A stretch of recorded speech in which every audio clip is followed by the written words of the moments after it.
Hello, welcome to the next installment of our series of fly tying videos from Old Florida Fly Shop. It's middle of March and we have tarpon on our mind, so today we're going to be tying a polar toad. I like this fly because it just is showing the tarpon something just a little bit different than your traditional tarpon toad. And the two main components of this are going to be the polar fiber tail and the EP crustaceous brush for the head.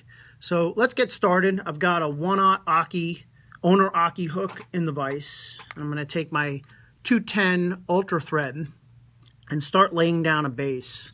Today we're going to do a chartreuse and electric yellow fly, so we're going to use fluorescent chartreuse thread. We're going to go back to the back of the bend, back of the hook where the bend starts. Then we're going to work our way forward where we're going to tie in our 3D plastic eyes. And we're going to cross wrap these. Get them right on the middle, on top of the hook. And just straighten those out. I'm going to just take a wrap underneath just to secure those other wraps. And we're going to wrap towards the back of the fly. We're going to tie in our tail back here. So we're going to do a two-tone polar fiber tail.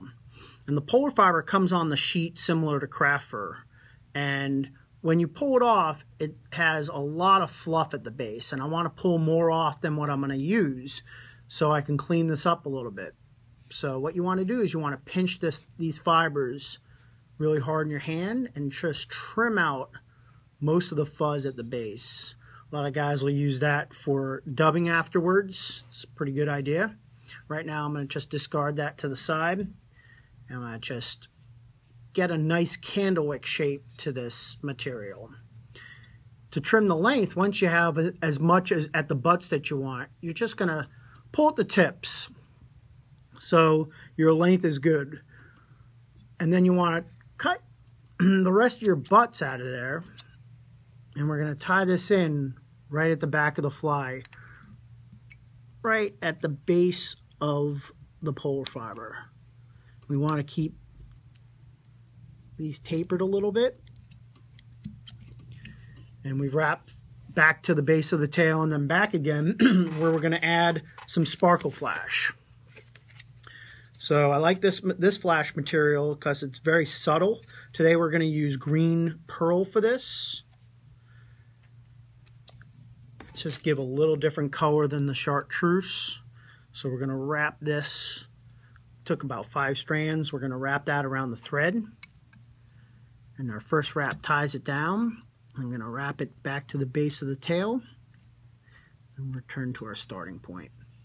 We cut this staggered cuts so it's a little tapered look, just a little bit longer than the tail length. Now the next part of our two-tone tail is going to be a chartreuse clump of polar fiber. So we're going to start cleaning that up. We want to get similar size bundles, both in length and thickness. And I'm going to just pull out some of the tips. And I'm going to cut some of the butts out of there.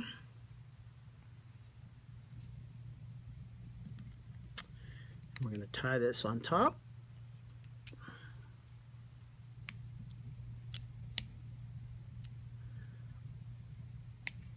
And that's going to be our tail.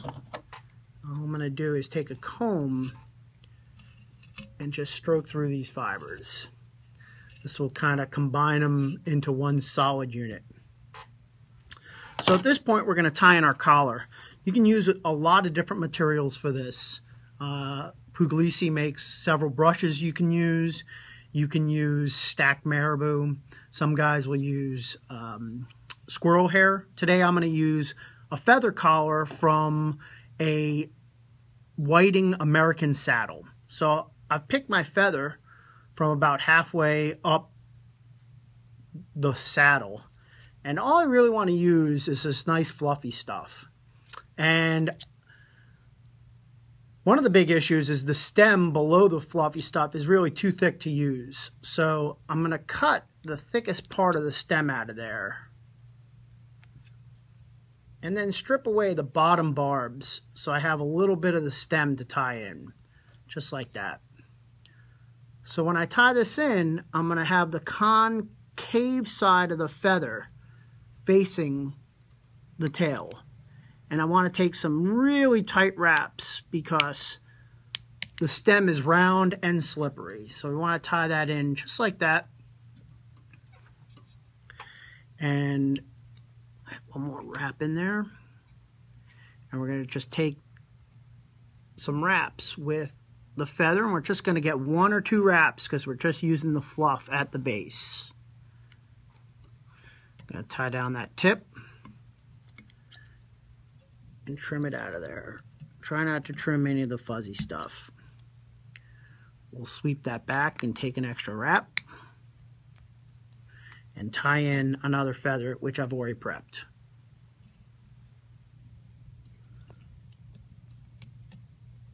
Doing the prep ahead of time for each fly is pretty important. It'll make your time much more efficient. So we're going to take another wrap. With this feather, looks like we get a wrap and a half out of there of the fluff. Trim the tip. Fold our material back a little bit. I see a piece of the stem sticking out. We're going to do 1 more feather. I typically like doing 3 feathers. If you want a little sparser, 2 is fine. Getting up to 4, you really start adding a lot of bulk to the fly. So take 1 wrap.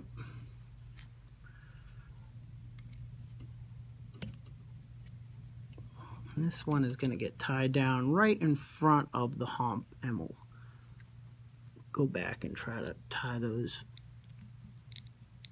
collars towards the rear of the fly.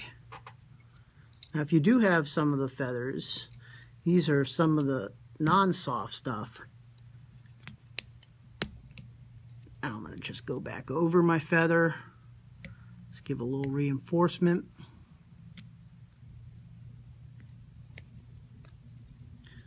At this point I just want to get a couple of those fibers that are sticking forward towards the rear of the fly. Alright, so at this point we're going to go ahead and add our crustacean brush. See, the collar is laid back, covering the polar fiber. So the crustacean brush, or crustaceous brush, is a very dense wire brush of EP fibers and little rubber micro legs. And it's just got a wire core that we're going to tie in right in front of the collar. If you have to wet the collar just to sweep it back a little bit, that's good. You don't want to get it in the way. Again, I'm tying that right in front of the collar. If there's any little bit of wire sticking out in front of the eye, we'll trim that and go all the way up to the eye. Now as we wrap this, we're going to go ahead and pull our material towards the rear of the fly. And we're going to make wraps, one right in front of another.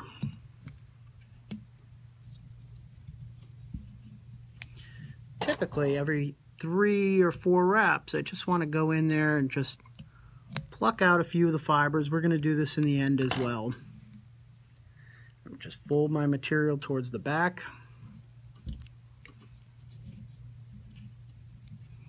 Keep unwrapping forward till you get to your eye.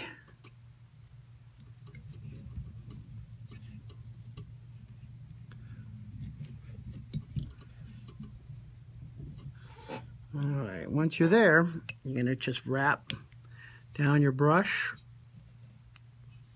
right behind the eye and trim with some snips. Do not use your scissor or you'll damage them pretty good. At this point, I'm going to just try to sweep all my fibers away from the eye. Make some extra wraps behind the head. And I'll move in front and I'll put a little whip finish in there.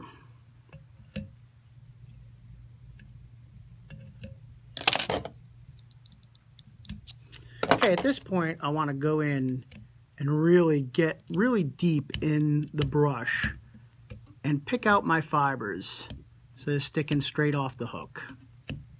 The bodkin will really help you do this. Some guys like using a brush at this point. I really feel like the tip of the bodkin, you really can get in there and pluck out a lot more fibers that are trapped. Everybody's going to have fibers that are trapped here.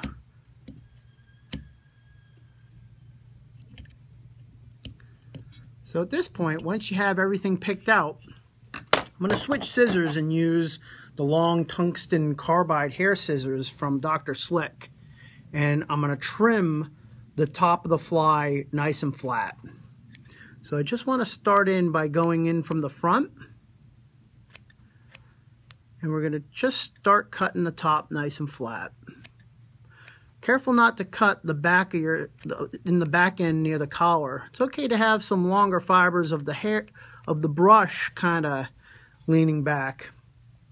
You could always trim more off, so try not to trim too much as you're starting. Just kind of trim away, just getting in there with the tips. Looks like I cut a little bit of the collar like I'm not supposed to do. Hopefully that'll be all right in the end. And once you have the top and bottom cut fairly flat, we're going to go ahead and cut the sides. Again, I'll switch up scissors and use a curved, the really aggressive curved hair scissors from Dr. Slick. So just going to pull out the fibers towards the side, kind of hold them nice and tight. And I'm going to try to do this in one fell swoop. Get that nice rounded shape. If you have to trim the corners up a little bit, that will work. Then I'm going to just try to do the opposite side. And I'm going to try to keep that the same look as what we did on our first cut. Trim up the corner. Going to trim up a couple of long pieces I've got in the back.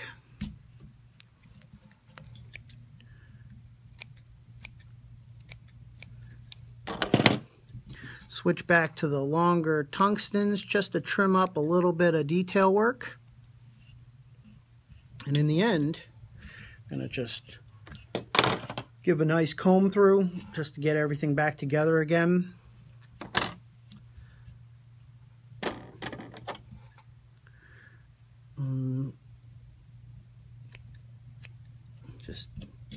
That is going to be your finished polar toad. Thanks for joining us today. Hope you enjoyed this lesson.